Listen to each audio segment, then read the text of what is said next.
Subhanallah. Kalau diterjemahkan biasanya Maha Suci Allah. Maha Suci Allah. Apa yang dimaksud? Jadi Allah menyuruh kita untuk selalu mengulang-ulang lafaz ini setiap habis sholat, kan Subhanallah 33 kali, Alhamdulillah 33 kali, Allahu Akbar 33 kali, dan seterusnya. Supaya lafaz ini ketika diucapkan dan memang terdengar suaranya, itu supaya mensugesti kepada kita, artinya kita punya kekuatan ketika kita sudah mengatakan lafaz-lafaz ini. Maka saya mengatakan lafaz ini sebenarnya kata-kata ajaib. Kata-kata ajaib kemudian kalau sudah terinternalisasi dalam diri kita.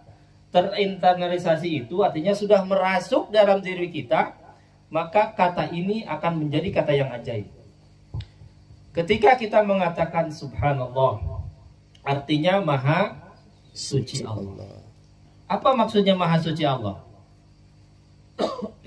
Allah disucikan, Allah dibersihkan, amma la yaliku bijalalihi.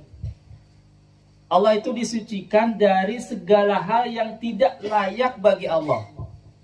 Artinya Allah disucikan dari punya syarik. Syarik itu punya disekutukan gitu ya. Makanya lam yalid walam yulad. Allah tidak beranak dan tidak diperanakan, tidak melahirkan dan tidak dilahirkan. Namanya kemudian Allahul Ahad, Allah yang Maha Esa.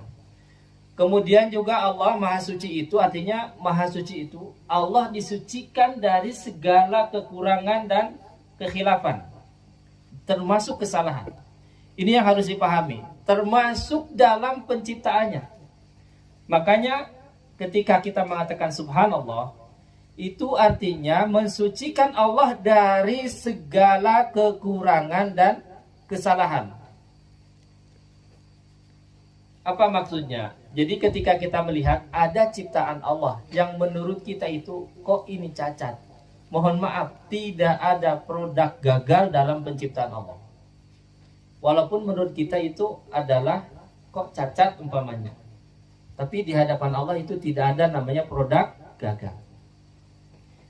Jadi kalau kita ingat ke situ gitu, apapun yang terima umpamanya, mohon maaf, Allah karuniakan putra, karunia umpamanya anak yang tidak sesuai umpamanya dalam yang kita inginkan, umpamanya ada yang kurang dari fisiknya, ingat itu tidak ada yang gagal bagi Allah.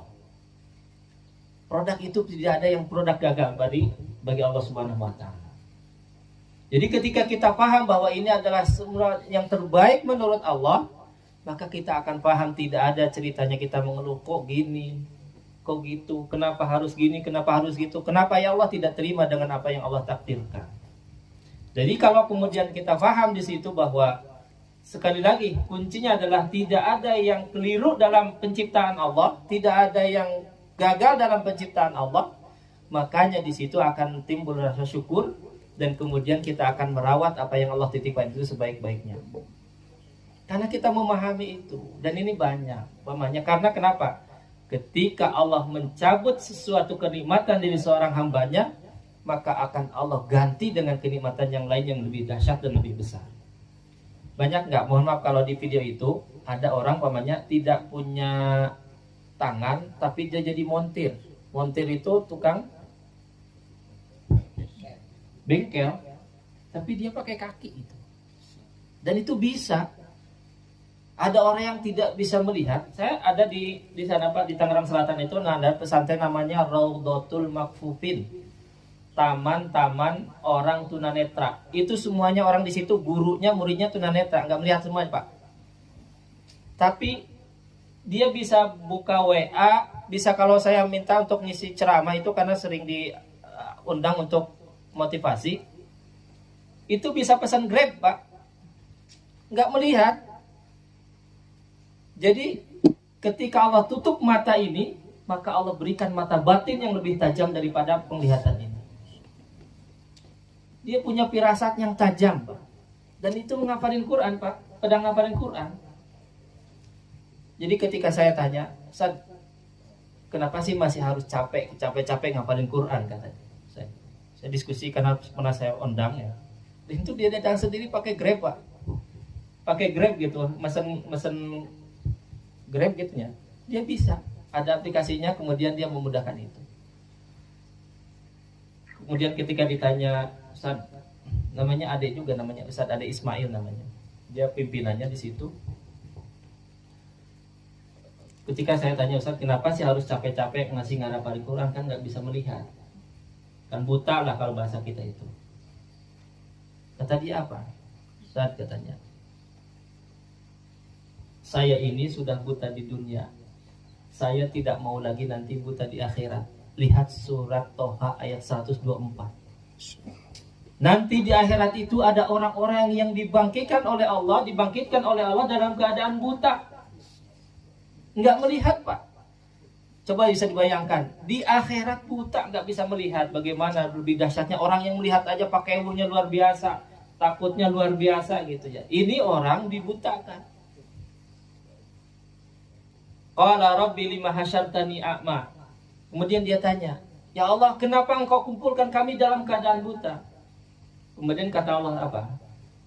Kadzalika atatka ayatuna fanasitaha wa kadzalika yauma tunsa.